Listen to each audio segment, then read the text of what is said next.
I'm glad I had to go through that shit. Put all that work in to still have nothing. Was there any possibility at any point that you would have been in Public Enemy? I didn't have the machine behind me. I didn't have none of that. Yeah, he's a funny motherfucker, Blade.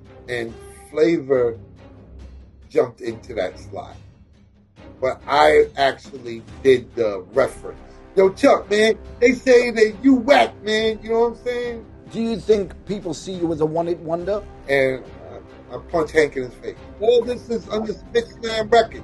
So I can say I'm labor mates with fucking Stetsasonic and the B-Boys.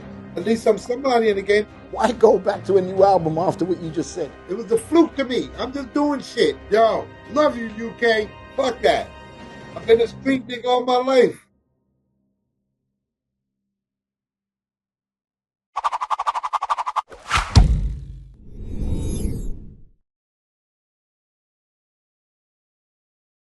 Welcome back to the 521 DocuChat. My guest today released a record in 1988 that literally shook the place up. In the clubs, on radio, in people's cars, all over the place. And for a while, it seemed like it was everybody's anthem. But then came the silence. Where's he gone? No follow-up single, no album. What happened? We'll get into all of that shortly. But before we begin, please subscribe to the channel, click the bell to receive the notifications, like, share, and get involved in the comment section below. Okay, let's get started. If I say the word scandalized, those who were there will know exactly who I'm talking about. The one and only Sugar Bear, don't scandalize mine. What's going on, bro? Said it before, once more, time after time. Don't scandalize mine. Word up. What's going on, Blake? Yeah, all good, man. How are you? I'm telling, man. We're trying to live my best life out here. Strong Island all day. Well, you look happy, so that's a good start. Oh, yeah. I'm alive. Thank God. So before we actually get into talking about Sugar Bear, what can you tell us about before Sugar Bear?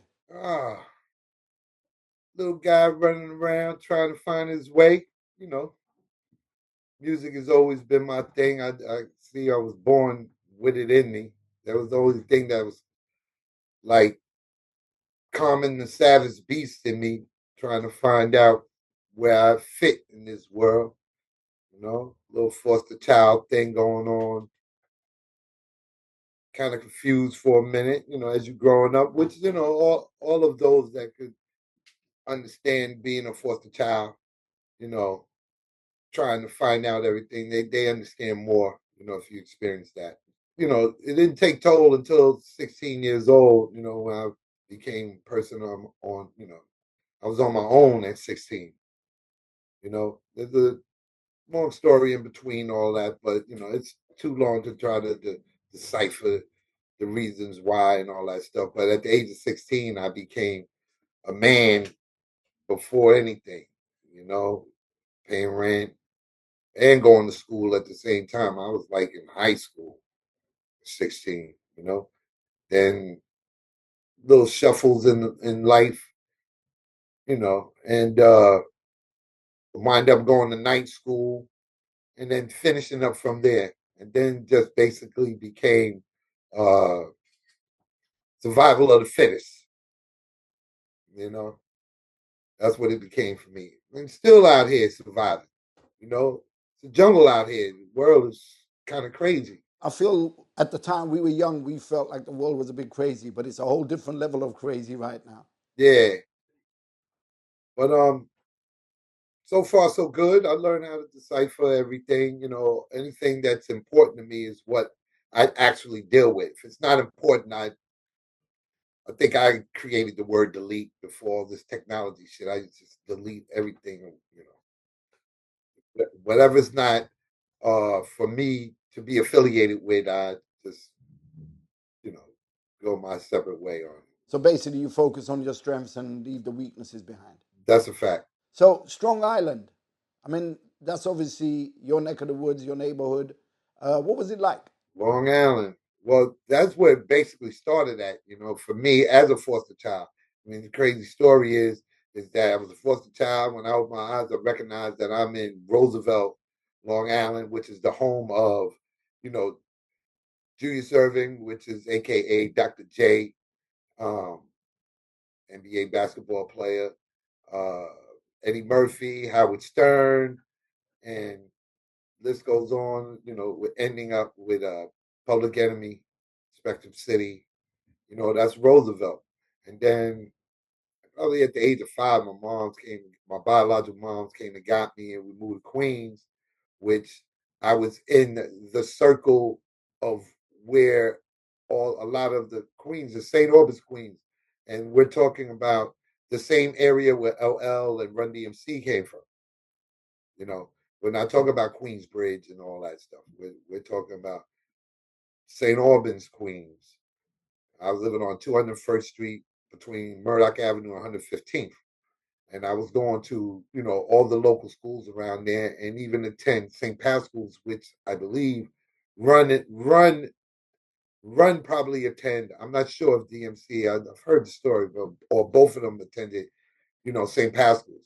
And the last school was 192. Never made it to Andrew Jackson, which, the infamous LL Cool J, I believe that's the Bad album. He takes a picture in front of that high school right there. And then 1976, I wind up back in Long Island, Freeport, Long Island, and never looked back. But in Queens, that's around the time when I started seeing that DJ stuff happening and stuff. I have a friend of mine named Sidney Harris. I have yet heard of Grandmaster Flash at that time, but his nickname was Kid Flash. You know what I'm saying? So, and he used to DJ. He picked up on it and all that. But this is just stuff I was seeing at the block parties that was forming around, the area Queens. And I wound up coming back to Long Island, Freeport in 1976, the bicentennial year, and started meeting new friends and all that stuff. And here I am now. But Freeport, Long Island, the suburbs, it's a beautiful place. I love it, because it wasn't far for me to go to Queens. Going back to Queens, it's not far. I get on the bus, I'm there in 20 minutes, 45 minutes tops. Or I get on the train and be there in 15 minutes. Long Island Railroad. So you were there right from the beginning of watching hip hop, pretty much the birth. Yeah, but I started, but moving back to Long Island, that's when the focus came in because, mind you, it was still hip hop wasn't being recognized at that time. 1976, it wasn't really, looking at it like that. We were still into the disco era and the R&B. That era was still happening at that time. So here I am, Jackson 5 all day. You know what I'm saying? So as a kid into music, Jackson 5 has been, those are my idols, to even think about getting more into music. And so when I came back to Long Island, here I am, I'm singing. I'm not rapping. I don't know nothing about holding the microphone and rapping. I wasn't doing that. I was singing Michael Jackson songs. All I do is think of you, Sugar Daddy, Daddy's Home by Jermaine. I was doing stuff like that in talent shows. Let's test your Jackson 5 history for a second. All right. Can you sing a segment of Off the Wall? Oh, man, come on, man. What is this? When the world is on your shoulder. Go And it on. ain't no move the party down. But I'm saying as you get older, voice changes and all that stuff. Mind you, I was a little kid at that time, so I wasn't smoking cigarettes and all that stuff neither. So I hold a tone, I hold a note or two. It depends on what song I'm singing now. It depends, but the Michael Jackson thing is more. I own every Michael Jackson 5 Jackson's album. Period. I got every last one of them, even songs that y'all don't have, that nobody got. Obviously, I was a fan of the record that you released back in 1988.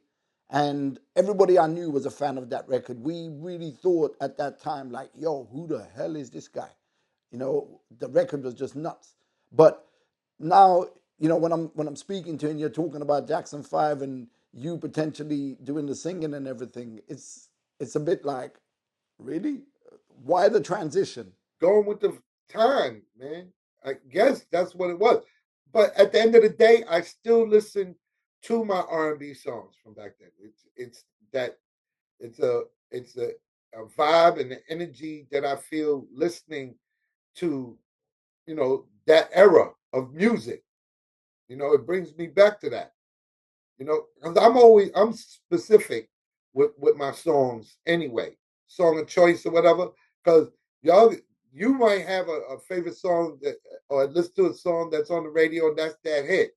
Me, I'll go get the album, and there's a song that's not a hit that's my favorite record on that whole album. Because I tell people, you know, well, let's just turn back the page back then too with the R&B and disco and all that stuff. The bands was happening, and in my neck of the woods, everybody was a band member of a band. Instead of a rap crew, we were a band crew. You follow what I'm saying? We were playing instruments. You got Jimmy over there on the drums. You got Billy, who's my next door neighbor. You got Daquan over here playing congos and percussions. You got, you know, Sarah Lee over here on the bass. You know what I'm saying? And they formed their own band in the garage. And we sitting up here playing songs that's on the radio and all that stuff. So you got to remember, before DJ equipment, that's what it was. That's what we were doing. In the garage, hooking up equipment. I mean, instruments. That transition that I spoke about, it was quite natural to just basically find another path to take you into the path that you went into. It wasn't like you suddenly woke up one day and you just wanted to rap. It started somewhere else. Right. It didn't. It didn't even happen at that. And at that time, it wasn't even like that neither. It's not that I wanted to rap. It was something that was happening, and I happened to do it. When you saw sort of like Kid Flash and all that kind of stuff going on, did you at any point think this is going to be massive? This is going to be something? No, didn't think of anything. I wasn't thinking about it. But you saw it on the streets all the time, in the block parties. In Queens for that summer, that was my last summer in Queens, staying with my Aunt Leslie and Elrita, the Burke family. Yeah, it was just something that I was seeing. It wasn't nothing that I was looking like this is exciting to me. In the introduction, not the introduction to me introducing you, but when you started talking, and I mentioned Strong Island, and you pretty much corrected me and said Long Island. Obviously, I know it's Long Island, and it was JVC Force pretty much did a record called Strong Island, and from then it's always been known as Strong Island as well. So Chuck created that. JVC's Force from Long Island, and they took the record. They made their record based on Strong Island.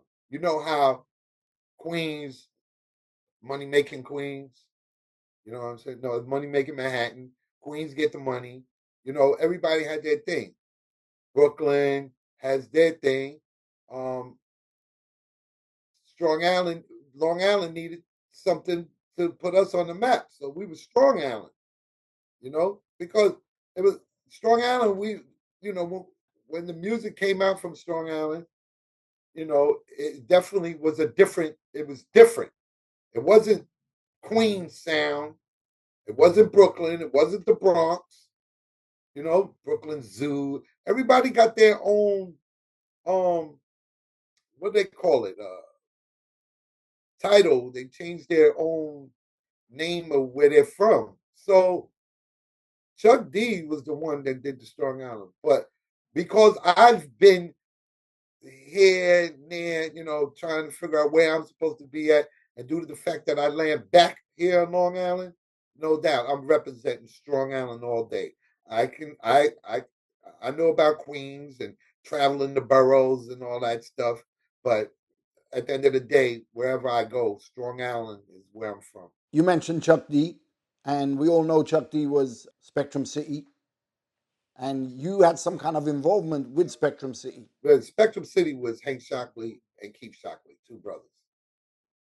And they formed members inside of it as they were developing. You know? So Chuck came later, then Butch Cassidy came, and basically that was the Spectrum City. Butch Cassidy, Chuck D, Hank Shocklee, and Keith Shocklee. That was the original members of Spectrum City. Okay, so what was your involvement? Later on in life, well, Spectrum City they had underground radio station that they utilized the station from Adelphi College. This was around when hip hop was starting to happen, like Magic was out. You know, they were playing hip hop in late night radio, underground radio stations and stuff. That's the only way you'd be able to hear hip hop. And Chuck and them utilized the radio station at Adelphi College and formed their Spectrum City radio Monday night. I forget their time, but first it was Mr. Bill Stephanie. Everybody don't know he was the first president of Def Jam Records. You know, and this is before Chuck and they was forming Public Enemy. But Bill Stephanie had a show on there called the Mr. Bill Show. He used to come on Monday nights from 10 to 1. And he would play all, today's hip hop and all that stuff on his show. There was another DJ, Rusty J, God rest dead, and Wildman Steve. So those three were the primary radio personalities at this college show. Okay. Later on, Chuck and Hank and them wind up coming in and they developed the Spectrum City show. So with that, them doing it, they came in with a different angle, though, because Spectrum City was involved with the transition from DJing and all that stuff to making beats. That's Keith Shocklee. And what they did was develop something for the community, all local rappers that wanted to be a rapper or whatever, that wanted, listen, come down here and y'all can, if you got a rap crew or whatever, give you a beat and you make your little rap song or whatever and stuff like that. And Keith was in charge of the productions and all that stuff. And then next thing you know, these songs that was on cassettes were being played on the radio station. So it seemed like that we in the Long Island neighborhoods of Freeport, Roosevelt, Uniondale, and Hempstead, we were making records. I became part of a group called Townhouse 3. Not rapping or anything. Friend of mine, that these three gentlemen are all from Freeport, and they were all friends. I became friends with them, but the first one I became friends with was T.A. the DJ. He was the DJ that everybody's basement party in Freeport, New York. We call that Port Knox now. It's Port Knox all day. But T.A. used to DJ at everybody's basement party. He knows everybody crib, everybody aunt, uncle, whose child is this? This is my boy, you know what I mean? And he had a rap group, featured Pep and Jawel. They had something going on way before I knew them. So, that's a different story. I'll be telling their story. But as far as I'm concerned, I ran into TA. TA had a group. We became friends. And then meeting Jawel, God rest his dead, and Pep. And next thing you know, I'm just hanging out with them. But me hanging out with them, I had to find out. I needed a title or something, So I'm just the manager, because I'm the one that had all the weed.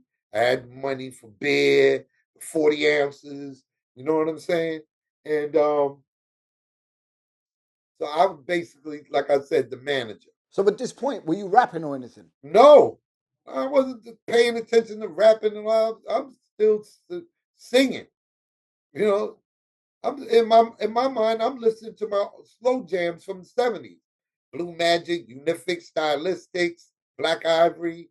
You know, you know what I'm saying? That was the sound I was listening to back then. You know, I mean, we all know the OJs and Harold Melvin and the Blue Notes and all that, but those other groups with the falsetto notes, you know, God bless you, you make me feel brand new. You know, those songs were different than listening to Teddy Pendergrass, Harold Melvin and the Blue Notes. You know what I'm saying? They was more on that disco side, but you know, with me, I like I said, them slow jams calms the savage beast in me. But going back to TA and I joined them. I mean, I was just hanging out with them. And I was their manager. You know, making sure they were all right. They had all their weed. They had all the motherfucking beer and all that stuff. One thing about me, I always got to have money. I always, it wasn't, just had to have money. I'm not rich or nothing like that, but I always had to have money in my pocket. You know what? I want to find out a little bit more about the whole Spectrum City thing, because like my my thought process is like, okay, so Spectrum City was obviously before PE, and Yes. if you're connected with, Hank Shocklee, Keith Shocklee, Chuck D, was there any possibility at any point that you would have been in Public Enemy? That's a good question. Yeah, there was a possibility. There was a possibility. It was a moment like in the formation. Because see, wait a minute, Spectrum City and them was making records already under the Spectrum City name. They had a record. I think it was a couple of records, but one I remember that outstands anything was this record called Lies, and I think that was on Vanguard Records. So they were already in the process of this new wave of music coming called hip hop. But yeah, then way after that, there came a time. I guess it was on um Chuck and them. They kept this under the radar. They kept it quiet that they were forming the group Publican.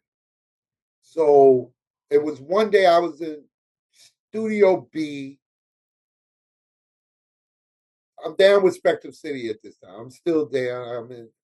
I'm in Studio B. Chuck is in Studio A. He comes to get me and asks me to recite. I mean, he wanted me to say some shit pertaining to him. Um, people talking about him in the street saying he's not a rapper, he can't rap, and all this stuff. And which became the record called Public Enemy Number One. And Flavor jumped into that slot. But I actually did the reference at the beginning. Yo, Chuck, man, they say that you whack, man. You know what I'm saying? Yeah. He's like, what goes on? Well, you know what I'm saying? I was the first one to actually do that reference. So was that like an official audition to see if you were going to fit the role? I don't think so. I don't know if that was Chuck's intention. You know what I'm saying? It could have been. I mean, it's a window to look through, but I never asked him that. It happened on an earlier podcast that he asked me that. It was on his podcast, matter of fact. It's C-Doc again. And which consists of Flatline, uh, Ultramax 7, JLJ, the Commissioner, and C-Dot. And Chuck popped in on that interview, which is his show on Channel Zero. And he asked me, do I remember this? And I said, boy, do I. But I told him I never told the story. He's like, why? Because I said I thought it was a dream. So after he told the story, it confirmed everything. So now I'm telling it like a motherfucker. I was the first one to do the references on the Public Enemy shit. You could have been Flavor Flav. It's a possibility. Right, and the mad thing is, you've also got a certain personality that would have easily played into that role as well. Yeah, but yo, Blade, man, hold on. It was nothing recorded. It was up in the air. But that's still a crazy story. Yeah, it's like doing a track with the vocals and all that stuff and sending it to somebody to actually do the shit. You know what I'm saying? Now I would have been like, would that put me in the fucking ghost writing lane or some shit? Because Slave gave it, and which that slot was rightfully his. Not for nothing. You know, not for nothing. I don't regret or anything. I don't look at it funny or anything like that. It was. I have a story about it, and Chuck D confirms it. I, so we don't go no further than that. You know what I'm saying? I was a huge fan of Public Enemy, obviously, and always been a huge fan of Chuck D. And, just to hear this story is a whole different level to me, because that particular record meant so much. And the way that introduction came in with Flavor saying his bit, and Yeah, just to sit here and talk to you and think that could have been you is surreal for me. I think about it sometimes. I would too if I was you. Don't blame. There you go with your bullshit. There you go with your bullshit. What happened with Spectrum City? Well, the development of the there was a drastic name change. First of all, Spectrum City um is two name changes. You know what I'm saying?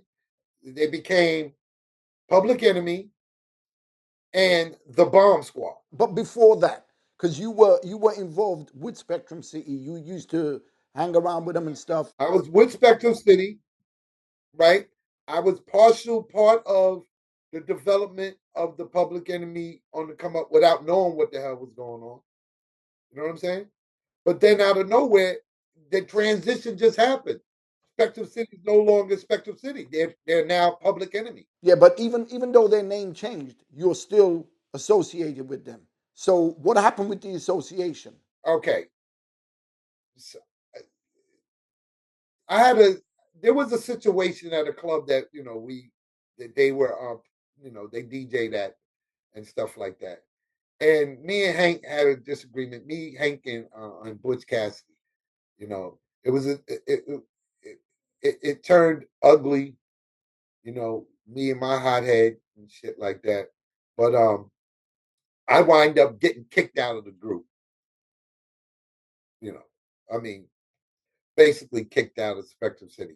I mean, there's so many stories and so much shit happened in my life. Like I said, I delete a lot of things, but it's still in the frame where I was still allowed in the building, but it was just a situation where um, there was a lot of animosity. There was a lot of animosity between me and Hank, and because of that situation. Are you trying to avoid telling the story, or are you allowed to tell the story? Are you allowing yourself to tell the story? Yeah, because at the end of the day, I'm not proud of myself behind it.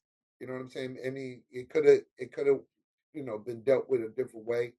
But I mean, for me, I keep it 100 anyway. So there was a problem with me and Butch escorting these two young ladies to the car. It was all for a fucking pack of Halls honey lemon cough drops. You know what I'm saying?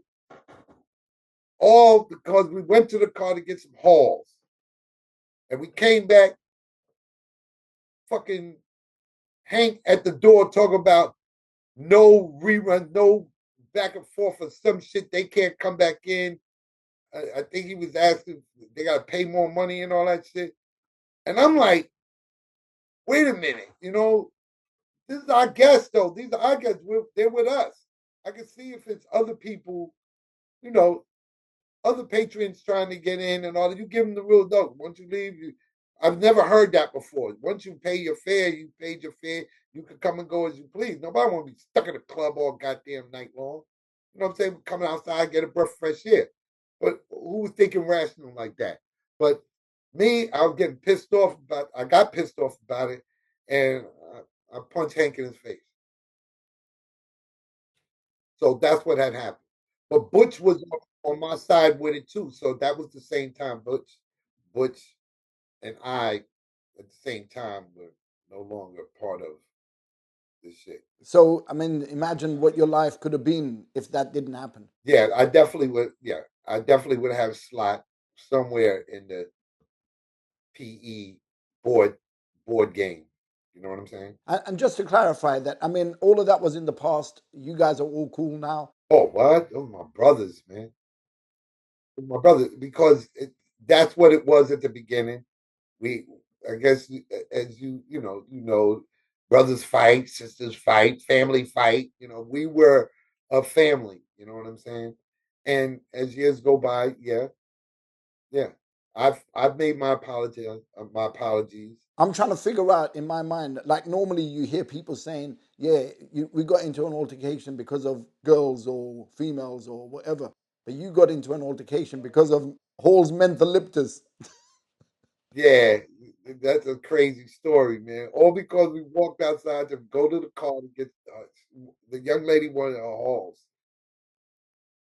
Let's move on to something a little bit more positive because, I don't want you to kind of dwell in on the fact that you could have been something blah, blah, blah, right? So, Heavy D and the Boyz, you played a feature in one of his videos. Yeah, God rest. Oh man, Heavy D, oh boy. Yeah, we recorded his first video, Mr. Big Stuff, in Queens. It was a club called Entourage. No, not Entourage. It's gonna come to me. I'm probably gonna scream it out as it comes. But yeah. But that I didn't get plugged in. I got plugged in through one of the group members who was down at the time that we were all making these tapes and being played on the BAU radio station to Spectrum City radio show. There was a group called Choice Five MCs. One of the members was Woody Rock. Woody Rock later on, after records are being made and all that stuff, Woody Rock left the Choice Five MCs, and he wind up running into Andre Harrell, and he was a rapper under Andre Harrell's record company, and along with Groovy Chill, Finesse Sequence, Marley Marl, and I believe that's it, and Heavy D. And he told me that they were doing the Heavy D and the Boyz video at at this club in Queens. And I came down, I went down there. Well, a lot of us went down there. Sirius, he was down with Choice Five and all that stuff. But yeah, we went down there. It took 2 days of shooting. But you know me, I keep a joke book up my ass. There ain't no pause and hey yo and all that shit. It's just a figure of speech saying I'm a funny motherfucker. You know what I'm saying? And so I'm snapping jokes and all that stuff. Heavy made sure that he said, yo, whatever we do, make sure he gets a scene in the in the video. And it happened. They specifically filmed my part in the video. So here's the thing, right? When I got your record, there wasn't a picture cover. Well, which one did you have? I think I had the Next Plateau one. Okay, yeah, that's the one. Yeah, but there was one before that. What was the other one? There was one on Coslet. That was on Coslet Records, and they had my Sugar Bear logo. And I could tell this story now with you that just recently it dawned on me with that fucking bear head and the silhouette of a b-boy in the middle of it. And then I put PE's logo together without a thought because I had a friend of mine that worked at Taco Bell in recording this record. You understand what I'm saying? And I had him draw logos for me. And he had several of them. But that one stood out. But I never put the PE logo against mine. And I'm like, look at this shit. They so much similar. You know what I'm saying? And it wasn't me that did it. I didn't draw this shit. My man drew this shit. Was that before you saw the Public Enemy logo? PE was out already. So you'd seen the logo, and he pretty much looked at that logo and designed yours. Yeah. I came out after PE. Yep, obviously. 88. Yeah. We looking at 86, 87. I had that drawn up. Wow. So it was actually done before you even knew Public Enemy existed. Yeah, but you saw that logo in the office with the Spectrum City. Chuck of them had names of groups and all that stuff. Leaders of the New School, Young Black Teenagers, all that shit was on their chalkboard. And you heard these artists before. So wait, some of those names were on that chalkboard from 86, and those groups started appearing in 93. Right. Because they're an important part on those artists. Busta Rhymes, Busta, Dinko, Charlie, those are like my nephews, man. They was in the studio every day. What I'm trying to get at, though, is so all these names were in that office in 1986. So did Chuck have something to do with naming all these groups that were coming up later? The group names, yes, and he named Busta Rhymes because of a football player. And every time he get around was, God Body, Taheem, every time he get around him, he always tell him to bust around. But there was actually a football player, NFL player, by the name of Busta Rhymes. Well, let's just go back to the Heavy D video. So you appeared in the Mr. Big Stuff video. Which character were you? Because the reason why I was mentioning the record covers is basically because we didn't see your face. So at the time, we didn't know what you looked like. Yeah, I'm a gentleman that walks up to, first of all, the video is based on a fucking Dizzy Gillespie type club, and Dizzy couldn't show up. So Heavy D's asking his uncle to let him go on stage and all that stuff. So mind you, it's nothing but a lot of old people. So it's like a message type thing, and showing you how old people got into hip hop. And because of the fact that that sample was used, Mr. Big Stuff by I forgot the young lady's name. It's on the tip of my tongue. But anyway, that record goes back in the days that was sampled to use it. So my part was a gentleman that walked up to an older woman and asked her to get up and dance. So, yeah, I got a gray and maroon. I'll be snapping on myself sometimes too. It could have been an Izod Lacrosse shirt, the alligator, but I don't know. I think it might have been a La Tigra. You know what I'm saying? But I had a Wilson leather bomber on, and Kango Bermuda cut hat, and everybody knows LL's famous for stuff, but we all wore that hat. And yeah, just asked her to get up and dance, and that was my scene. And before I knew it, I didn't even know it was gonna, I don't know nothing about editing and all that stuff. I just know I was in the video, and then next thing you know, out of nowhere, everybody's telling me that, yo, you in Heavy D The Boyz video and all that. I'm like, word, I'm looking all over for it because there was no real video channels and whatever. I guess, maybe I think it was Ralph McDaniels that had it or whatever. So for anybody that's a fan of, obviously, Sugar Bear and Heavy D, go and check out Heavy D's Mr. Big Stuff video. He's the guy that's talking to the older lady, and he gets her up and they dance and whatever, they clown around, do whatever they do. So that's Sugar Bear.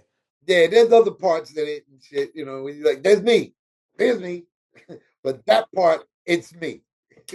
You managed Son of Berserk as well? Not like a real manager. I said I had to give myself a title as being a member of Townhouse 3. It didn't become Townhouse 4. But you felt important as a manager because you were supplying them weed. Yeah, that part. So from that experience, what did you actually learn moving your career forward? Nothing. That's as honest as it gets, man. I wasn't learning nothing. I was just down. I was hanging out. I just wanted to be down. Anywhere that you saw me back then, It's because I wanted to be down. Look, you've mentioned a whole bunch of heavyweights, right? At the moment. Now, and you're in association with all of these people, everybody. You're also from the neighborhood where you're seeing so many other stars, so you could literally shake hands with people there and then, and you can elevate your career. But then at some point, you became homeless. Yeah. Tell us about that. You know, every story I be hearing is based on that, and I try to stay away from it. But at the end of the day, okay, it needs to be heard because a lot of people look at me a different way. You know what I'm saying? You have people, look at me as Sugar Bear, rap artist making records and shit like that. Other people know me as Sugar Bear. You know, they don't think I've went through shit. There are probably people that can see through me, and there's a lot of them that just look at me one way. But yeah, there was a moment in time where like boom, rock bottom hit, and I was just one of those dudes, savoir fairs everywhere. I was just happened to be everywhere, surviving. And with that being said, I wind up during the homeless time. I wind up going. I wind up in Coney Island. This is where everything started for me. Without me knowing that this was going to happen for me. You follow me? Yeah, I wasn't recognizing anything was going to happen. But this is when it started for me being, like I said, I just wanted to be damned. So I ran into a young lady by the name of Glamorous, MC Glamorous. I've known her from the 510 Spectrum City days. Okay. Um, I did a beat for her for a rap battle, a contest that Chuck and them was holding at a roller skating ring or whatever. And Chuck D introduced us as a group or whatever. Like, MC Glamorous was the one up there in the talent show, but he also mentioned me. MC Glamorous, Sugar Bear Production Beats or whatever. So she won, but for some reason got mixed up to where she's taking it like, how did we tie and all this stuff. And I just recently gave her another window to look at what had happened because I just figured it out myself. That Chuck introduced us as like a group or whatever. So when you won, I won. You know what I'm saying? So, all right, as years go by now, I'm out in the world. I've run into Glamorous in Coney Island because I, I had a friend of mine that worked in Hempstead but lived in Coney Island, so he was looking out for me. So I would go to Coney Island and chill out the crib with him and shit like that. And in the same area, um, I run into Glamorous. Now, Glamorous is in cahoots with this gentleman by the name of Anthony Dick. And he was the DJ for the rap group, the original concept. No, my bad. The original Bad Boys featuring K Love, the first human female beatbox. And they had that record called Inspector Gadget, the Inspector Gadget record. And so Glamorous was in cahoots with Anthony Dick. And Anthony, he's responsible, he's the DJ, he's responsible for the productions and all that stuff. Matter of fact, this is the gentleman that third base is talk about Search, talk about Anthony Dick and get the gas face. Now mind you, now at this time, Search is working with Anthony Dick at this time. So third base ain't formed yet. This is Search, working with Anthony on his first fucking record. You know? So that gas face shit came years later, you know? But I ran into Glamorous and now I'm with Anthony Dick. In the household was the gentleman, this good friend of mine, Sugar Dice. Sugar Dice was the road manager for Houdini. From that point on, I was everywhere. Yeah, I can't explain. You know, I mean, my means of survival was not coming back to Long Island. Only when I knew it was, fit for me to come back. But I was out there in Brooklyn, Coney Island, selling that crack through those spots.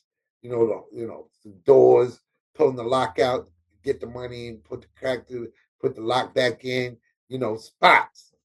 You know, that's how I was surviving. So those years, as tough as they were, they made you tougher. Yeah, well, I mean, somehow, some way, I got to tell my story. You know what I'm saying? This might actually be a good point to talk about, like, the fact that you did some criminal activity and that put you in jail at some point, but at the same time, Yeah, but that jail shit didn't come till later. I was in survival mode now.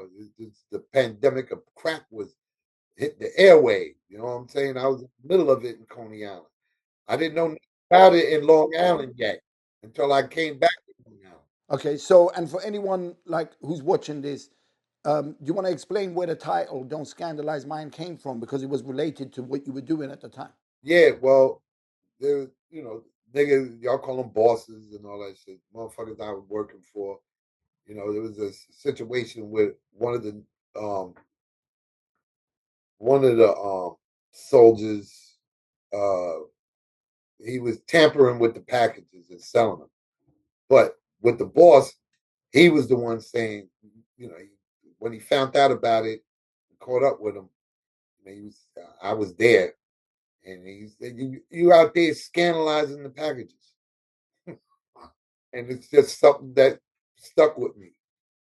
Scandalize. The word scandalize came from the boss telling this motherfucker, "Yo, you out there scandalizing the packages and shit like that." And if it said scandalize, just stay with me. I just put the mines on the end and don't scandalize mine. You know, just something I was saying. When all that was going on, you must have had some demos and you must have been going around playing it to people. And at some point, you ended up in a few record labels or whatever. I don't know what the scenario was, but I remember when we were talking, you mentioned that you ended up in Uptown Records offices. I was at Uptown for I don't even know what reason it was. It wasn't like, I had my cassette tape. I had the tape of Don't Scandalize Mine, but it was on its rarest form. It wasn't it wasn't in the form of what Cosmic Records did. You know what I'm saying? It was in a different form.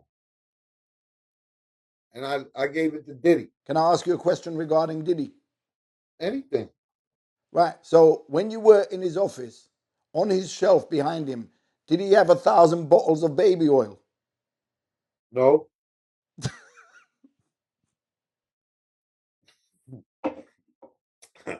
Doo-doo. I was quick with that one, right? I knew you was coming, Blade. Stop with the bullshit. None of that shit. He didn't have money for one bottle of motherfucking baby oil. Nigga. Nah, I feel for a brother too. You know what I'm saying? It's a sad situation. What goes on? I don't know any of the story, but I'm just hearing shit. You know what I'm saying? As a person looking in. Look, there are thousands of people out there talking about him in the negative situation, and I don't really want to add to that because there's enough going on. But what I do want to kind of elaborate on is the fact that he was working under or with Andre Harrell at the time, and he was running Uptown Records, and then at some point, I mean, you could tell the story better than me. Do you want to tell it? Well, the story is out there. I mean, everybody know he got fired from the shit. Because whatever personal thing he had with Andre, who's everybody knows Dr. Jekyll, Mr. Hyde, rap group. Um, God rest his soul too. Come think about it. Um, yeah, I don't know the story per se, but I know the fact that he got fired. I, for whatever beef problem, whatever, I can speculate the fact that he was making more money than maybe the record company. You know what I'm saying? Because he was doing stuff outside of finding artists, bringing it to the label. So and producing, he was producing and remixing. Right, and then obviously when he started Bad Boy, it's like kind of tables were turned a little bit because Andre Harrell. Wind up working with him. Yeah, wind. Yeah. Funny how the world turns. Tell me a little bit about FBI. Oh man. Well, during the time of my homelessness and all that stuff and messing around with uh sugar dice, I wind up um meeting Bobby Brown right at the time he left New Edition. I guess we immediately clicked, you know. Smooth B from Nice and Smooth was with him at this time too, before me. But we wind up being the three. I don't know if, like I said, if Bobby or Smooth B seen through me to know, you know, what my situation was. But me, Bobby, and Smooth was tight at the time of his recording his first album, King of Stage. And I was at the hotel, every day. I had left the game alone. I wasn't in that shit, but I was traveling back and forth to Long Beach. I was just keeping my head afloat. You know what I'm saying? Still traveling here. I'm out in the world. I'm not fucking shopping cart pushing or nothing like that. I'll find me a spot to get me some rest and and back at it again. But at the hotel, Bobby, we was all over the place, man. Bobby had me with him, like it didn't matter, Me, Bobby, and Smooth was all over the place. I had a story. Me and Bobby was looking. We got up and looking for some weed in Manhattan. We were staying at the Army Park Central Hotel, and we were trying to find some weed. And we got up, snuck out, security, sleep, everybody. We walked from the hotel to Bryant Park. Fucking Bobby looking like Mr. Telephone Man and shit. I'm just out here. It started raining. We had to get some umbrellas.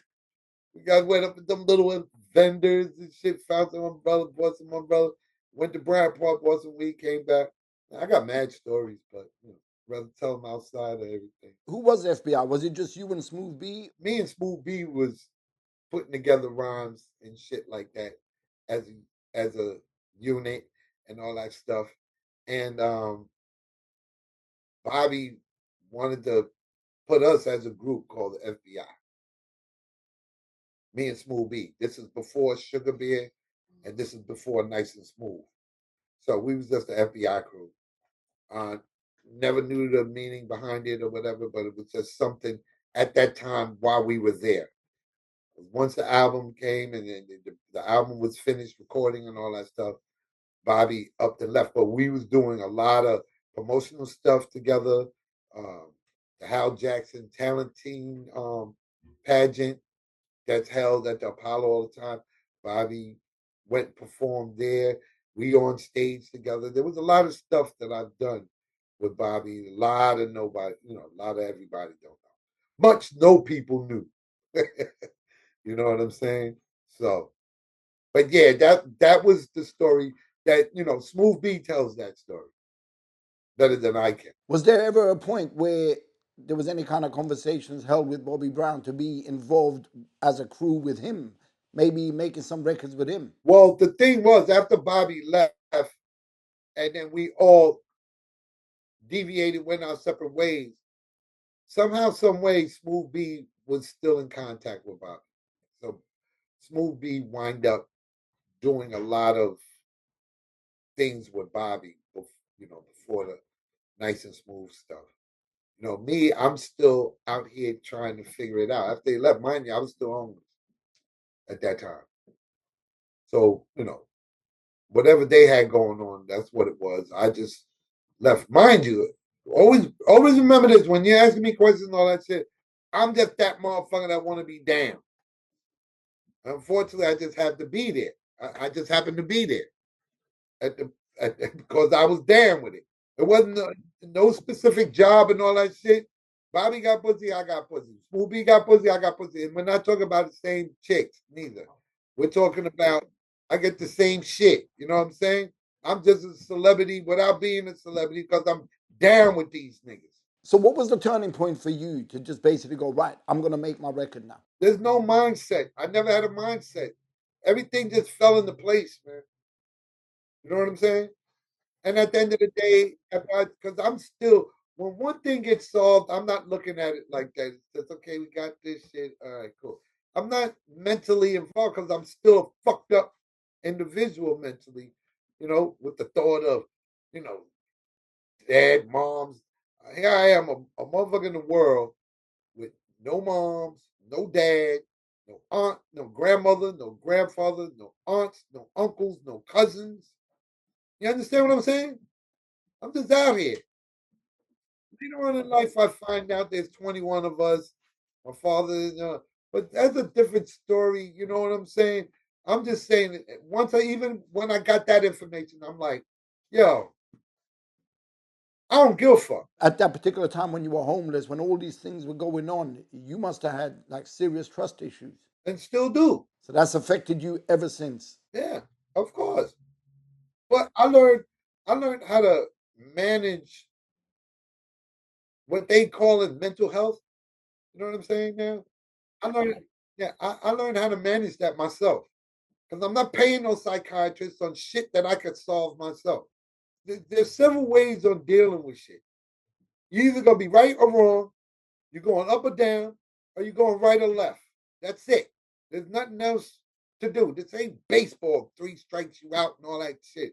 I like to be precise with everything that I do now. So then we fast forward a couple of years, and all of that pent up aggression, not understanding where you are, trying to find yourself, all of that stuff leads to your record coming out. And just to clarify, it's the only official vinyl that you've released. It has 2 tracks on it, Ready to Penetrate and Don't Scandalize Mine. So I believe it was a double A side from the vinyl that I got. Yeah. So how did that come about? Don't Scandalize Mine. Now, once again, this is still around the time Bobby Brown and all that shit. Niggas, I'm just writing rhymes. I would hear something in my head or whatever, and I would write it down. And if you remember the 5 Heartbeats when Robert Townsend was at home writing songs and shit, and he would crumple up the paper and start all over again. And then his little sister comes in and helps him with putting this song together by picking those same pieces of paper up and putting it together. That's how Don't Scandalize Mine was written. I had bits and pieces, paper bag from the fucking bodega, toilet tissue, napkin, paper towel. I had rhymes written on all kinds of pieces of paper. And I put it together. When I'm hearing that record, I'm hearing 2 blatant influences. When I say blatant, it's not in a disrespectful way, but I can hear a little bit of aggression coming from a certain artist, and I can hear flows and the way you deliver probably from another artist. So the people I'm talking about is LL Cool J and Kool Keith. Yeah, one of my go-tos. I listened to that was the era. Ultramagnetic MCs, LL, Run DMC, fucking and Cool G Rap. That's what it was. But see, back then, it was all about freestyling. I mean, we were freestyle. You write your shit, and I was always write. I wrote about me. I'm writing about me, what I do, what I'm capable of doing. Okay, so can you see where I'm saying the reference to LL Cool J with the aggression? Well, yeah. I mean, those Scandalize Mine starts off with like where LL did. LL Cool J is bad as. I said it before once more time after time. Same thing with Run DMC. I'm the king of rock. You understand what I'm saying? It was those intros that formed. I said it before for me. And the flows, obviously, Kool Keith, because it was a bit choppy. The way you delivered was the same way Kool Keith used to deliver his. Yes. I call it the pause button style. You know what? I wanna start the verse, and I want you to carry on, because normally what we do, we get artists to come in here, and then they'll do a little one take, which is a performance, And obviously you're in the States, so we can't do that. So I'm just going to get you to do it on camera now anyway. Right? So I'm going to start the verse. You carry on. Okay? More than enough. Too much. Pressure is force. Who's the boss? Original. And everything I do, especially when I'm doing it to you. Perfect. Lines every time. I say a rhyme. Won't do a crime. Don't you know? Need for help. I'm by myself, not sitting on the bottom parallel to top shelf. Chemically combined and full of exposure. Not the one that owes it, but the one that told you. You supposed to go experience. Where my crew at? I never thought one day I would be sitting in a room like this talking to you and getting you to do a verse that I listened to as a youth. And it was one of the verses that in some ways inspired me. Do you know what I mean? I wish you made more records. Yeah, man. But there were, there's an album out now that I released August 16th of everything that I never had an opportunity to put out. And it's called Never Lost My 88 Demos. And it's on Chuck D's record label, SpitSLAM Records. You can find it on Bandcamp and all digital platforms and all that stuff. So on that album are records that I never had an opportunity to put out because my career, as far as rapping is concerned, it went left. Started having kids, situation with the Cosmic Record Company, um, me having beef with, not even beef. There was um, the conversation I had with Teddy O'Loughlin at Next Plateau, wanting a picture 12-inch would have helped out. You know what I'm saying? I didn't know the business. I'm sitting up here requesting shit, not knowing the business. And Paul Shabazz, who was the executive producer and owner of Cosmic Records, you know what I'm saying? He wasn't there teaching me anything, you know. Um, this shit went left. I started having kids, and meanwhile, I had all these songs there, and Paul did all these songs. There was a couple of songs. See, the thing is that when I was in Long Beach and all this shit first started, like I said, the track was done in a 4-track type thing, and the actual record really was produced by GM Web D from Long Beach, Long Island, Strong Island. He had a DJ crew called the Players Club, and Boulevard Tanar, Cisco, and Playboy, and they during my homeless day, because I bought Bobby and Bobby, the twins that used to do security for New Edition and all that shit. I brought them to Long Beach because I had to get some clothes. Because, Bobby, we was out of here for a minute and coming back. And brought Smoothie and the twins security and his pops, Long Beach.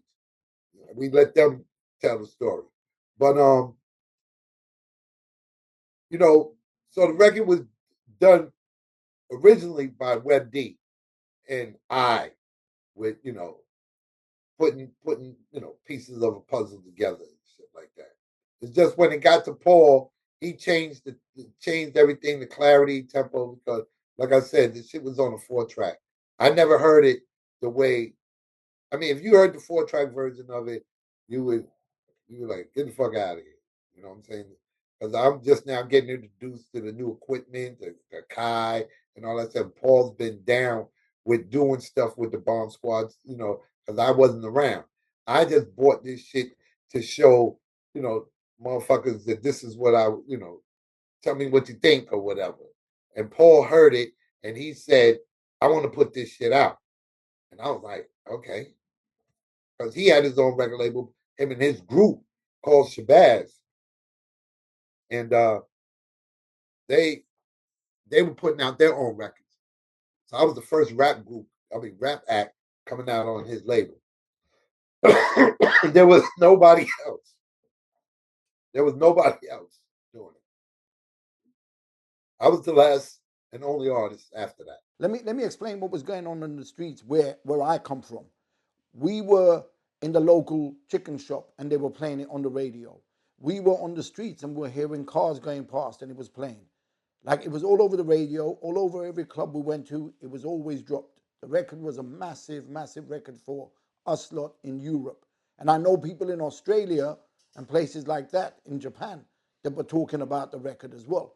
So it was a big hip hop record. And for a time, the noise that that record made, we're sitting there thinking, are we potentially going to be seeing another LL Cool J or someone with longevity?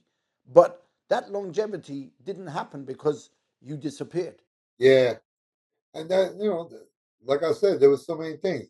Like, for instance, during the process of this, next plateau, signing the next plateau was, I had to meet with Russell Simmons at a club in Manhattan called the Palladium. We sat on steps and he was interested with the record. I don't know where I was at mentally with this shit. You understand? If anything that I regret is that not going with the family. You know what I'm saying? And I even had the meeting with Faith. The reason why I wind up in the UK was from a gentleman that worked at Def Jam named Patrick Moxley, something. He the one that had to connect to get with me to come out and on the tour out there in the UK. You know what I'm saying? And Faith that was working at Def Jam, she was interested. I left out of there with all the promotional third base, all the R&B artists, Black Flame, all these cassettes and all that stuff. I left up out of there with. So, just for clarity and like transparency, your biggest regret was not going with Def Jam. Not going with Def Jam. I feel that might have been a little something because if for any reason that anything stopped there, I still would probably be with the immediate family, Public Enemy. So if I knew you personally then, and I heard that that offer was on the table and you didn't take it, my question to you would have been, bro, are you on crack? I probably would have said, yep. But I wasn't on no crack. I wasn't on crack. But nah, I'm going to tell you what it was. It was Red Alert that was in my ear. Cool DJ Red Alert. Okay, explain. Because he was putting out his first compilation album. And he liked it, Ready to Penetrate. And he questioned it. He wanted it to be on his album. So with that, that album that he was doing, that compilation album he was doing, just happened to be on Next Plateau.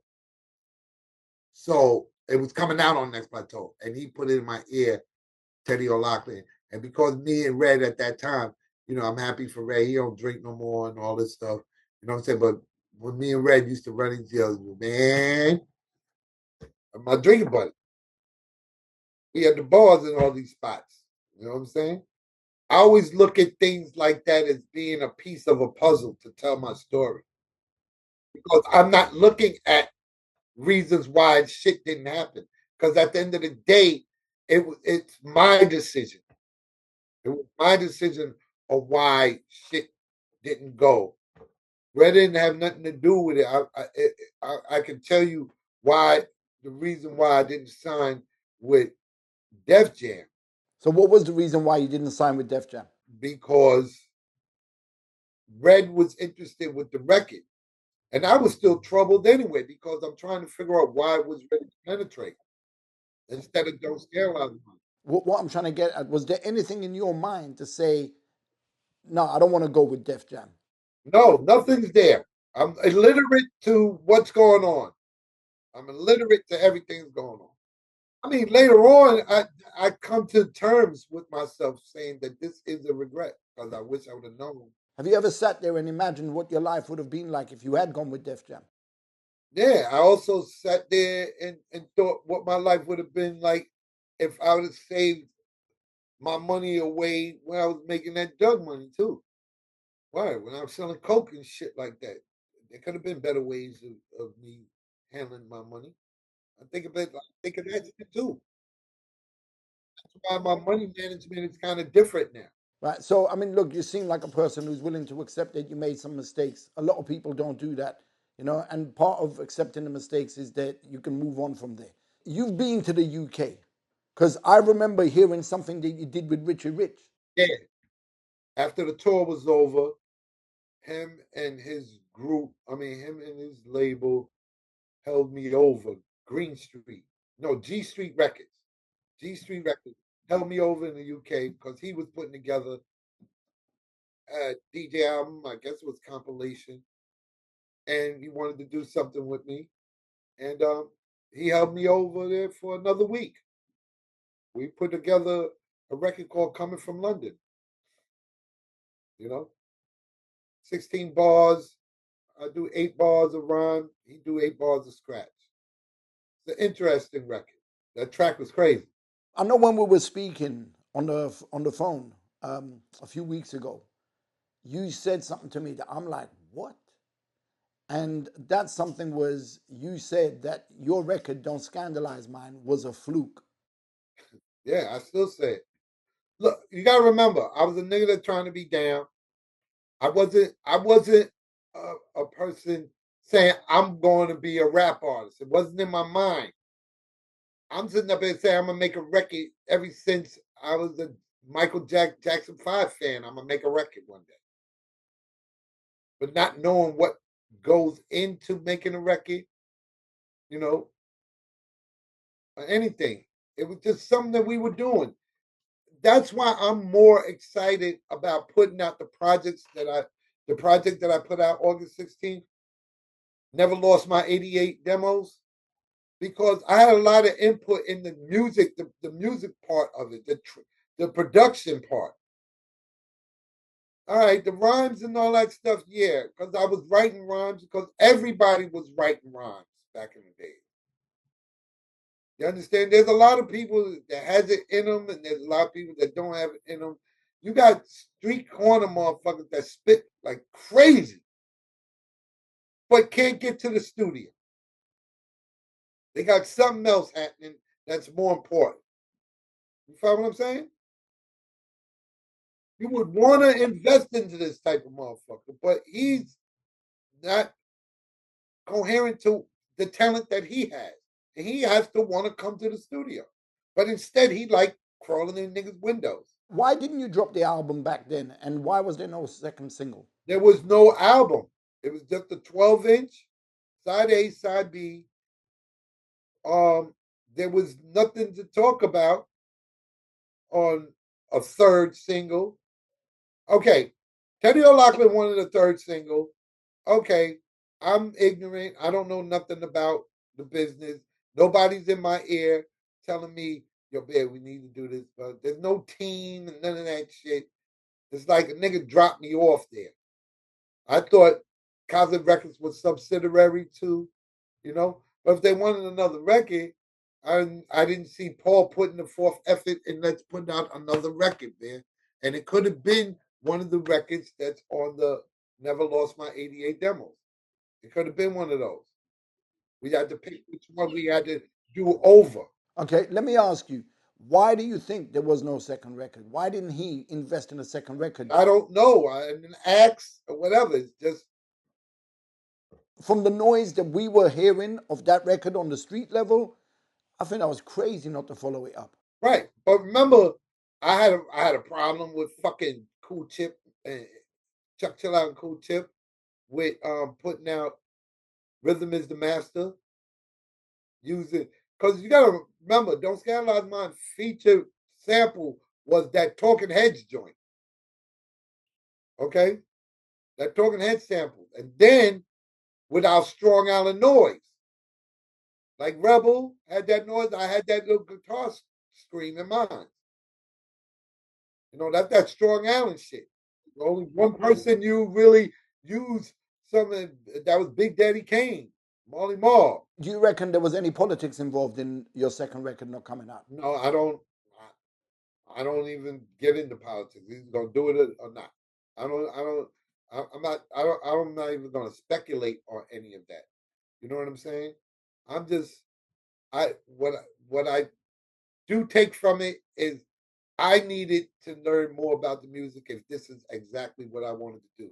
Like I said, it probably was something that I didn't want to do. So you were just young, naive, just wanted to rap, didn't care. It's not even, once again, it's not that I wanted to rap. It was just something that I did.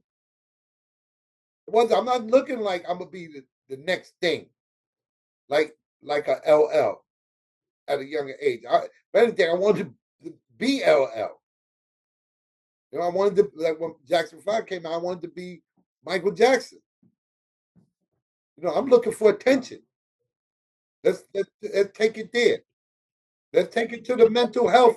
Let's take it to the mental health shit, Blake. You know what I'm saying? I could have been a nigga that's looking for attention. I wanted to be down. So, we want to take it to a therapy type conversation. It could be that. But I don't do that shit like that no more. You know what I mean? I don't think like that. It's either this or that. That's it. One thing as an artist that I found was when I was making my records, I found like people in my own neighborhood always came and congratulated you and said, "Yo, I seen your record," but none of them fuckers buy your records. That part too. That part too. That's what I was saying. Nothing was happening in New York the way you was explaining how it was happening in the UK, Australia, Japan.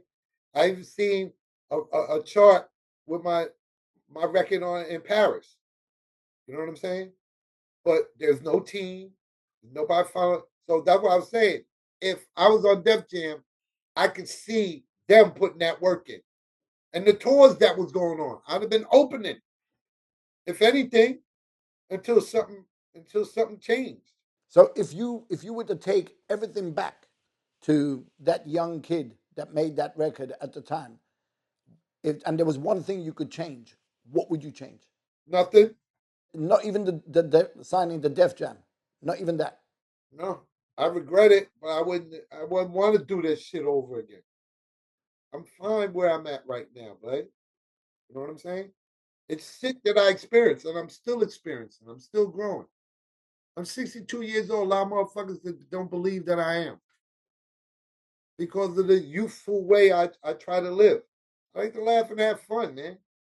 You know what I'm saying? Snap jokes. I get up, go to work, do my thing, and come on. I'm glad I'm this person in other people's eyes. You know what I'm saying? I'm happy to be Sugar Bear because that's my form of notoriety, getting attention that I've never had and never, grew up with. As you said, you weren't even interested in rapping in the way some of us were. It was just something you did. With me, I wasn't trying to be no artist or anything like that. You know, it's something that just became. It became that. After I made the record, I didn't expect a response to it. You know what I'm saying? And there was nothing motivate me to even do, you know, the next record. I was still overwhelmed with the attention I was getting. You know what I'm saying? From my peers and people around me. But nobody was in my ears saying, okay, man, this is the next plan. This was on the chalkboard, like how Chuck and them had it going on or whatever. Nobody wasn't doing that on my end. I don't know what the fuck happened with Paul and all that stuff. And I tell you, Eddie O'Loughlin and we didn't get the record play out here in New York like that. In '88, the record was being played on BAU still because it was left over. Even Flavor had a channel, but I mean, he had time on that BAU channel at Delphi College. But at this time, we had Thaddeus. He had his own radio show at Delphi College. And there was this other gentleman who passed away too, who was at Hofstra University. I've done a lot of showcases here in New York. Still, it didn't get the recognition that and love that I got from the UK in New York. I find that so hard to take in. It's hard. People heard it. I mean, New Jersey, Philly, and all that stuff. But like I said, I didn't. There was where right now there's a team of motherfuckers that's behind an artist all the way. Chuck says it best. He wished, he really didn't want to do this Public Enemy shit. He felt he was too old or whatever the case may be. He didn't want to do it. He was finding other motherfuckers that were close to his voice, like my boy ESDOB, his name. ESDOB. He was down with a group called Deadly 3, just like Townhouse 3. You know what I'm saying? but it didn't happen. But ESD wind up when Griff got kicked out of the group, and then he wind up forming his groups with, you know, I forgot what it was called, something in the Disciples, but ESD wind up with Griff on that project and stuff like that. But Chuck didn't want to do this shit. What he wanted to do was just build up a fucking Motown. He wanted to be behind the artists. He wished he was around. He told me specifically, say he wished he was around me when I dropped my record because it was massive.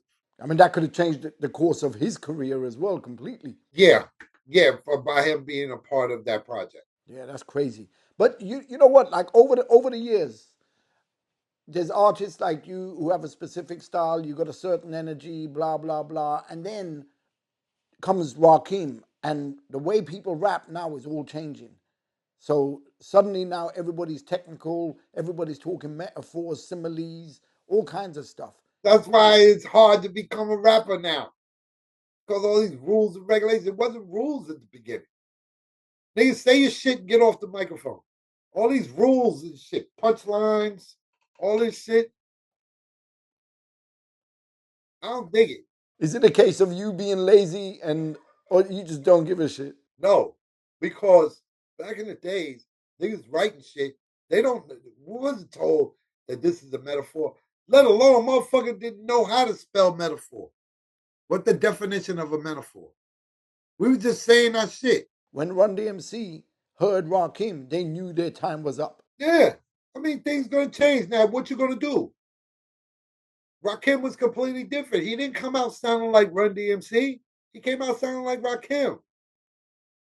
I came out sounding like a mixture of pot of gumbo and sugar beer. You know what I'm saying? You could tell where, where some of the influence come from. I mean, like I said, my style was definitely my style because I always went by is not what you say, is how you say it. So my delivery came out in different ways and the shit that I was talking about. I love what you're saying here, basically, because sometimes I sit here on my own and I think to myself, I'm just going to say what's on my mind and not give a fuck. That's when I record, as far as I'm concerned, the best stuff I record, because there are no boundaries, there are no rules, no regulations, as you said, and you just say whatever's on your mind. It comes from the heart. Yeah.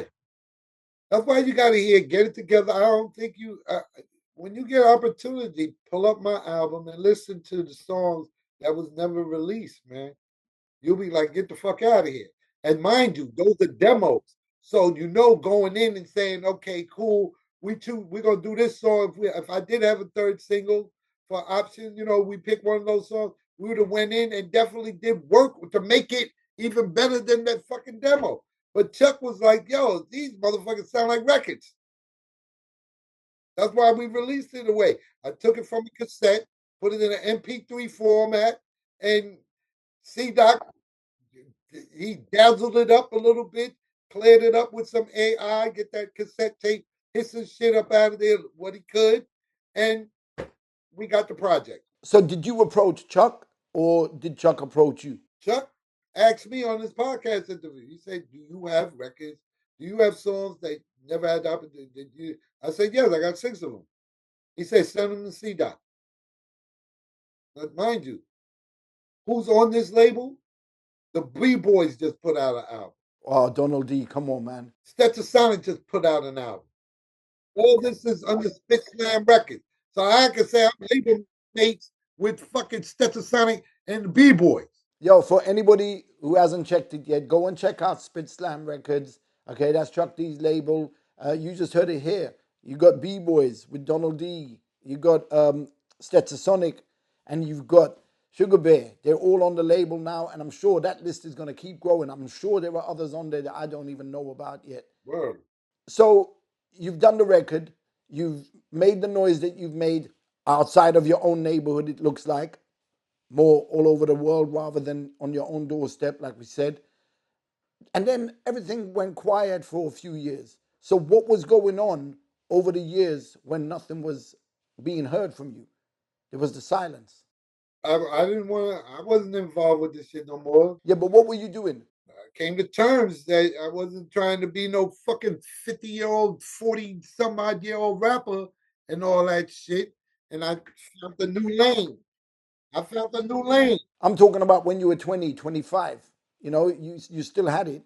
You could have always made more records, but you didn't. What were you doing in that time throughout all these years in the mid 90s, 2000? Well, the 96 is when I got into the cocaine game. Yeah, 96 to 2007. And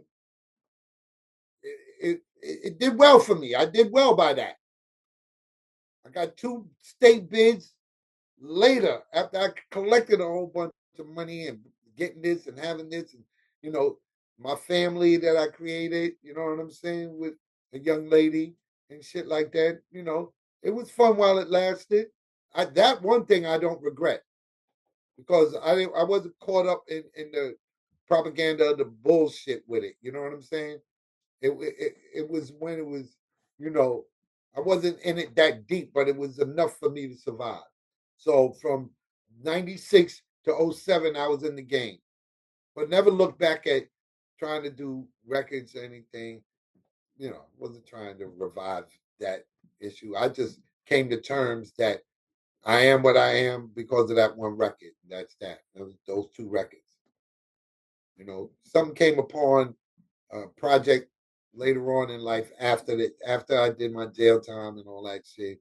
Not too long ago, maybe 4 years ago, the project Ant Mozon project about 4 years, 5, 6 years ago, and you know, it that brought me back in to think about writing again, you know, and the project never got put out, and with that, um, I wind up doing something with a friend of mine, um, Ev, but call him E, Rich Sun Studios, and put this record together called Strong Island Still, and it consists of uh, um, 3 of us, which one of is Will, who's Flavor Flav's son, my nephew, Dinko D from Leaders of the New School, my nephew, and TR3, which was at that time was E's artist that he was helping launch and stuff, young guy from Queens. And if you could, you go on YouTube, pull that up. It's called Strong Island Still, and just letting people know that regardless of what's going on, y'all talk about Brooklyn, Queens, and all your hood and all that, and Brooklyn hood and all that. Nah, we Strong Island Still. You know what I'm saying? So I put that out, and then the 50th anniversary came, and it resurrected me because, as you say, the record was massive in places that I know for sure it was overseas, uh, local areas, Philly, Jersey, stuff like that. But I didn't know the impact of what I'm seeing now on the streaming channels and all that stuff. I mean, there's a lot of shit. I even found 2 remixes of the record. So I feel blessed to have been part of this whole journey. You know what I mean? I feel blessed. New friends, people that's in the industry or respect me from being in the industry, taking heed to what little I do know in the industry. You know what I'm saying? They go into a lot of shit, still get that backstage access, all access shit. You know what I'm saying?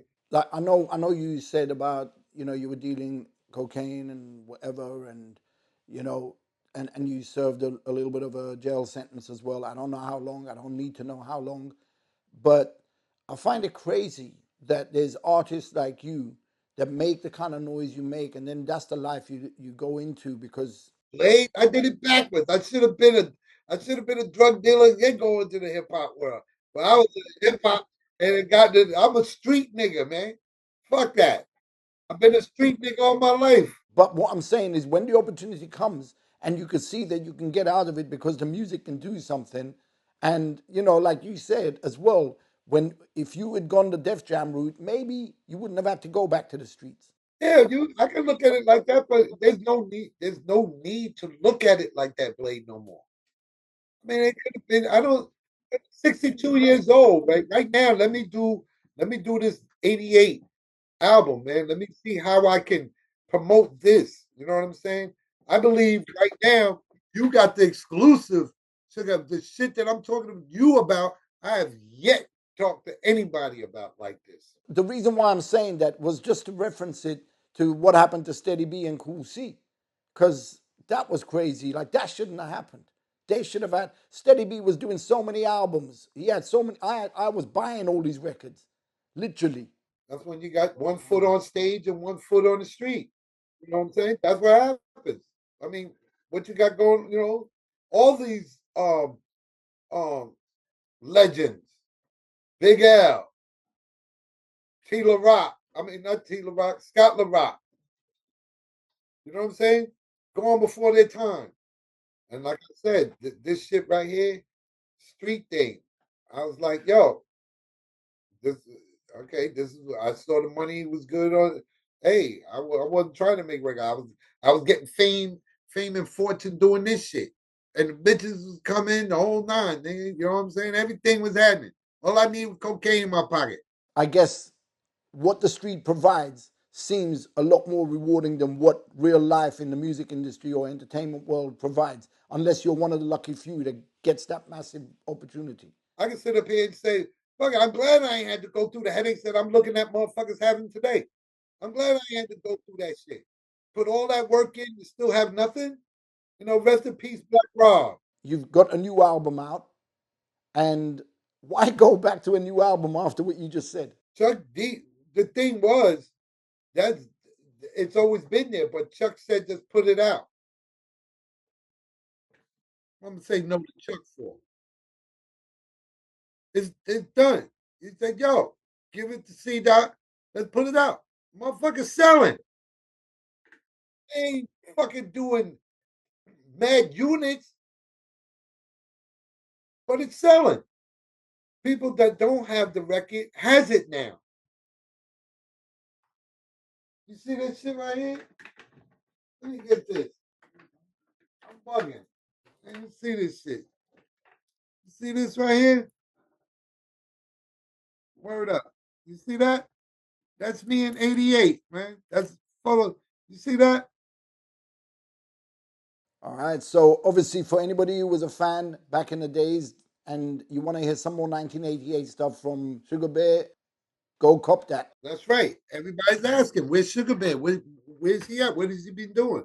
I read the comments on Facebook. I mean, not Facebook, on YouTube. I read all the comments. All of those that uploaded the song, all the comments is overwhelming with fans. My shit back in the day. I never knew all of that, but that's all the fan bases in the UK. Everybody that bought this shit is from the UK. Word, I gotta thank everybody on Bandcamp. You were a cook, you worked in a factory, you did a number of different things that kept you going. I kept a job, man. Everybody still say that to this day, no matter what. I don't stay there long neither. I ain't never been a job all my life, no more than 2 years. On to the next one. Because I get tired. I don't like seeing motherfuckers. I get tired of motherfuckers. I can't deal with it. Can't deal with the thing. I gotta do something different. Yeah. But I keep a job. I'll leave one, but I'll have the next one on deck. So it don't be no split in the middle. With everything that you're saying, are you saying that you don't really want to record any new stuff and whatever, you just want to put out the old stuff and get it out the way and you're done? I'm not in writing mode, man. Nothing inspires you? Nothing. No. A conversation with Chuck D doesn't inspire you? I gotta hear the new album. Chuck and them got a new album coming out on Def Jam. You know what I'm saying? But Chuck and them, they be out there enough to find shit to write about. I'm good in the status that I'm at, man. I'm gonna be honest. I'm good. If I could get shows or something like that, if I can get shows, that probably would motivate me to do something. Because now I'll be able to be more visual. You know what I'm saying? To write about something. I'll be sightseeing and being able to see shit to write about. But if I'm getting up, going to work, come home, it's not, at my age, at that 62. I mean, I don't mind doing shit, but I got to know what I want to write about. And the thing is that because I'm a musician, my creative process is different than everybody else. I need the track. If the track ain't saying nothing to me and make me feel a certain kind of way to want to write to that, I can't write. I'm not a writer like that. I need the beat first. I need to hear the track, so I could develop a hook or something, and then write pertaining to the hook. If you want to say something to any booking agents, any promoters, any producers, because I'm sure there's going to be people, in particular producers, that would jump to work with you. Yeah, but like I said, to work with me is one thing, but for me to feel I need my New York Strong Island type sound. I'm not a rapper like that. Like I said, it was a fluke to me. I'm just doing shit. I'm thinking I'm rapping. You know what I'm saying? I'm thinking I'm doing what everybody else is doing. All right. And all of a sudden, Don't Scandalize Mine, Ready to Penetrate comes out. Boom, we got a banger. But we don't have the follow up machine behind it to keep the record could have been bigger than what it was. Besides the fact of being big in the UK or where it was locally, it could have been bigger then. Because are you aware that KC Flight did the record with David Burns in it? Oh, you're joking. The original. And my record still damaged Chuck Chill Out, Cool Chip, Rhythm is the Master, and that KC Flight record. I didn't have the machine behind me. I didn't have none of that. So what the fuck? I'm sitting up here watching, waiting for, I'm not. I don't know what to walk in and say. I did walk in and say, yeah, can I get a 12-inch picture? Well, fuck it. You don't get a single. You're basically saying you just did it, don't really care. So if that's the case, why are you doing any interviews at all? To hear the story about Sugar Bear, that it can happen, but know your shit if you're gonna do it. I'm looking at it where now it's I'm still back on that. It's too late now. You know what I'm saying? I did it. That's what I'm telling the story about is the process of or how it happened. That's it. Last night we watched Mike Tyson in the ring at 58. So from what you're saying here, do you feel like you might end up looking like Mike Tyson, trying and not really getting the results? Nigga, man, that motherfucker went home with a $20 million bag last night. If I could get out there and get some work doing this shit, I never had work. But that UK tour. You know what I'm saying? He did that shit, promoted, got a bag out of that. If I can get a bag, yeah, I'll be much persistent. I'll be up and at it, working out, getting my breathing control on point, and all that shit. But if I'm not getting no offers or nothing like that, what the fuck for? I did it already. I did it. I had fun. It was fun while it lasted, and that's that. Jake Paul, if you're watching this, right, Sugar Bear has just thrown down the gauntlet. He wants to battle you, and you give him 20 million, and he'll come back out.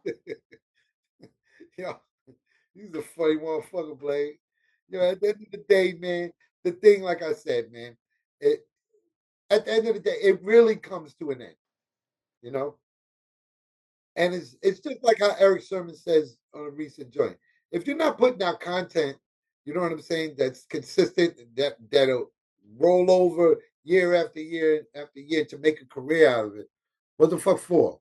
Because you have these kids out here with this, when you get older, niggas ain't talk about dick, pussy, snot, and all this shit. They got families, they got kids and all that stuff. So if you're not making the right records for you to have a career, to go be able to perform these hit records, what the fuck for? You know what I'm saying? So I got 2 songs. None of them has cuss words in them. And they're classics to those. Why ain't out there? There's a lot of motherfuckers out there, one hit wonders, just come and do their motherfucking record, their 2 records or 1 record. Do you think people see you as a one-hit wonder? Do you see yourself as a one-hit I wonder? get labeled that, of course. Because to them, that's all I did was that 1 record. But they don't see the history behind why and how, and you know what I mean? Like sometimes it's not in your control. Right. So at least I'm somebody in the game. That's actually a really good place to end it. At least I'm somebody in the game. At least I'm somebody in the game. I contribute to this hip hop game. Yeah, you have 100%. Just give us a quick explanation as to where your name came from as well. I want to get that in. Everybody said I look like that dude on the cereal box, the character on the cereal box when I was little. And if you pull it up and look at it and look at me, you're like, oh shit, they're right. You know, for some reason. Even because the commercial had him, it was a cartoon commercial. He had him walking and all that shit. He's a little guy walking. That was me, Sugar Bear. First one. Do you have any final words? Anything you want to say that we haven't said yet? Nah, yo, I appreciate you in this time. You know what I'm saying, Blade? I think this might be a little pivotal point for me. You know, we're gonna see, what people think now that they know what's the deal with Sugar Beard, Powerful Powerlord. Do you want to give you a shout out? Yeah, I want to give a shout out to E93 Studio. I want to give a shout out to Son of Berserk and the whole family. Give us a shout out to my boy David. Yo, Sean came through with me in this second camera, man. I tell you, man, in case of emergency, break glass. So gotta give a shout out to Sean Davis and his production and shit like that. And everybody, Strong Island all day. You know what I'm saying? Freeport, Roosevelt, Uniondale, and Hempstead. All day. You heard? Go get a transfer. All right, guys. So you heard it here. Don't ask me how I managed to track him down, but we managed to get Sugar Bear here to have a conversation. Obviously, he's in America and we're here in the UK. I'm honored to have the guy here himself having a conversation, telling us some of the stories and putting some clarity on some of the things that I wanted to find out personally. And I'm sure a lot of the fans would have wanted to find out as well. But please go and follow him, support him, and go and check his album as well. All right, he's got a new album out that came out on Chuck D's label, SpitSLAM Records. And yeah, go and support that. Buy it if you're a hip hop fan, in particular, if you're in that period that he recorded as well. Please also make sure you subscribe to the channel, click the bell to receive notifications, like, share, and get involved in the comment section below. Thank you very much for watching, and we'll see you soon. Thanks a lot again, bro. Yo, love you, UK. Love you.